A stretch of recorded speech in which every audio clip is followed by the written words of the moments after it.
Sure. I'm going to try to take the advice I just got from the security guys. I walked up and he said, keep your head up. We'll get them next year. We want to give Iowa credit. Kirk and his staff, they executed. They had 57 rushes. We had 57 plays. Tough loss, particularly for our seniors. And that, to me, that's what I'm going to make this about, because this group is a group of guys that made a decision to come here before we started winning, made a decision to come here sight unseen because most of them were COVID kids. This is a group that has left a runway for the next few years that I promise you will be what we expect them to be. The minute we walk out, I'll start reviewing and preparing us for it. We talk about finishing a lot around here. And we got to finish up in Pennsylvania against Penn State next week, and we'll continue to show up. The seniors last night, we celebrated them as a team in terms of what they've been able to accomplish, and they've had an incredible contribution to this program. You know, 3 straight winning seasons, 3 straight bowl wins. I'm really proud of the way they have laid a foundation for us to build back up on. I'm forever grateful to them for that. I grew up as a coach with this group, and we've got another opportunity next week against Penn State, and we want to send these guys out the right way. So with that, I'll open it up to any questions you have.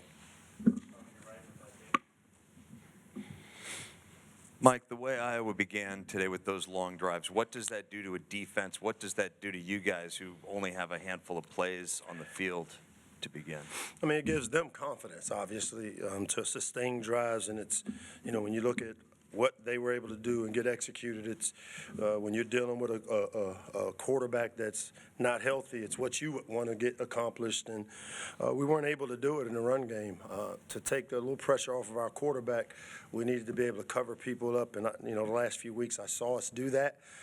Today, and of course, when you talk about the run game, it takes just one breakdown, and now it looks like, hey, it's not working. And we had a few of those one-man breakdowns that didn't allow us to get into a rhythm on the offensive side to help our defense, because that's what we would have needed to do. Second half, you guys got things going offensively behind Billy and then MJ. What was the key to getting things going? I think it started with Billy. I mean, the kid's a warrior. He's been banged up all year. We don't talk about injuries. I very rarely come in and talk about injuries, and because those are excuses, and I'm not about that. Billy came to me and said, Coach, I want to try to go, and he really gave us a chance. He really was the spark. And then, you know, MJ came and he scrapped and fought through. You know, first extended time that he had, and I thought he did a good job. But I thought those two together, being able to finish the drive, to create a little bit of momentum to keep our defense off the field, it helped us. And you know, the long run there at the end on the defensive side was kind of, it took this, we're within a 6-point, we're within 6 in that long run. Kind of took the wind out of our sail, and it goes back to complementary football on offense, defense, and special teams, where, you know, the defense in the first half got a couple turnovers, gave us some opportunities offensively. We struggled, and then all of a sudden we go on offense, and then our defense struggles. And, you know, as the leader of this thing, man, this is what my job is, to figure those things out. And I'm more optimistic about being able to figure this out, man. We're going to get it done. What is kind of the emotion of the senior class, not just given the loss, but knowing that they're not going to be able to go to a bowl game? Man. They are down, and it's all I can do to not be like them, because I know the work that they have put in. I mean, you look all across the country and you see teams that are struggling like we're struggling right now, and you see people quitting, not playing, opting out to go play. And I'm not saying that won't happen, hasn't happened, but I can just tell you, I don't see that with this group. I mean, these guys are fighters, man. They embody that fighter spirit, and it's, you know, hopefully it's something that they're taking from me, because I'm even more motivated to figure this out for our fan base, for our program. You know, we've had a good run here, and this gives us an opportunity to hit reset, and we want to do it pretty quickly. And next week is kind of part of that reset. So we'll finish it the right way. One of the pillars of our program is how we finish. We want to headbutt it, and we'll go up to State College and headbutt the finish. And with playing both quarterbacks, I'm assuming the second time Billy came out was because of precautionary, but the first time in the first half, was that planned, or did you get a spark to put MJ in? No, Billy was banged up. He's been banged up for about 2-3 weeks now, and then a week ago the thumb affected him. This week he didn't throw the ball until Thursday, I think. He took a lot of the reps, but we just kind of tried to rest the thumb to give him a chance. He gives us the best chance to win as our leader on the offensive side of the ball, but obviously not being able to go, we try to add the run game element or try to focus and force the run game like we did a week ago. And again, the run game is the tough part when you're making calls because 5 guys have to be on the same page, and all it takes is one guy to maybe not be on his guy, and now all of a sudden the run doesn't work. And but gotta give Billy credit. He tried to fight through. I give MJ a lot of credit because he took the run of the reps this week with the ones, and we didn't help him with not being able to run the ball, but he found ways to just grind, and he got us within a score. So the plan was to use both in the first half is kind of the... No, the plan was to play Billy as long as we could. Okay. And then when he couldn't play anymore, we took him out. And then he went and did some treatment things while he was out. Right before the half, he came up and said, "Coach, let's go. I'm going to try to do it. Let's get it done." And he helped us.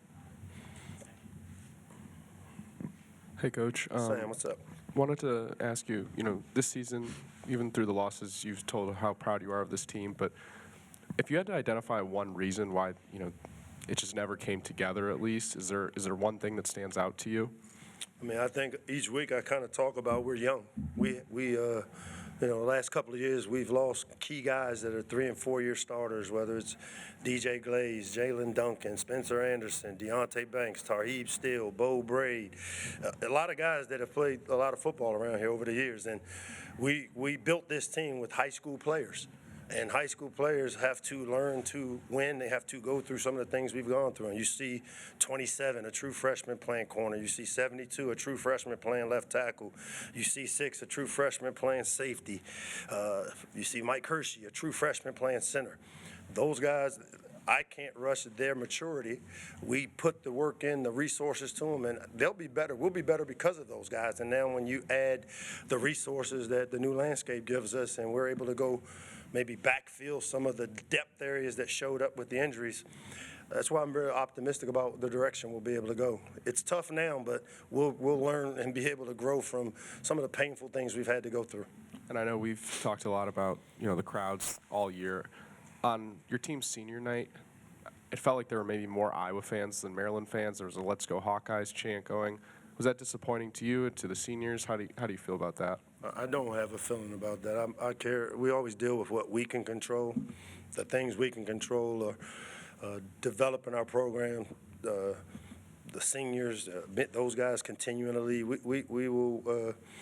We'll focus on the things we can control. Those things we can't. George, what's up? You guys ran almost the inverse of last week, where you ran the ball better in the second half, 85 yards, and then the first half, it was coming out passing with Billy, knowing that he had the hand thing.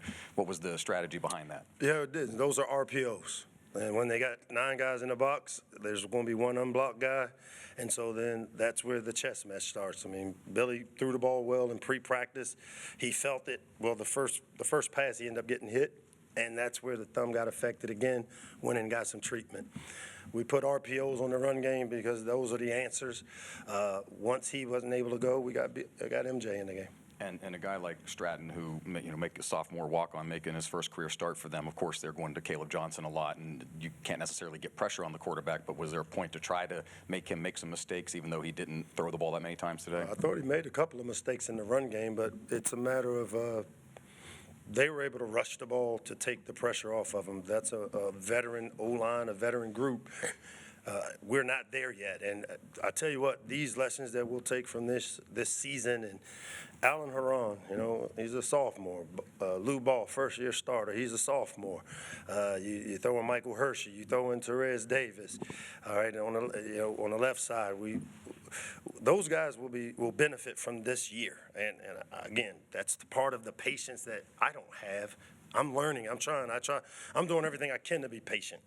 But there comes a point in time where, they got to grow up. And I saw them grow up the last 2 to 3 weeks. When you talk about our ability to run the ball, that's proof that it's coming. And now we'll backfill it, get some added help in here, and we'll hit this reset button, like I said, pretty quickly, and I'm really motivated. Coach, the team came roaring back from a deficit today. You have been the biggest cheerleader in saying that this is going in the right direction. What is your motivation? What motivates you to be so positive about what's going on here in the future in College Park? Because tell me what being negative will do. What will being negative do?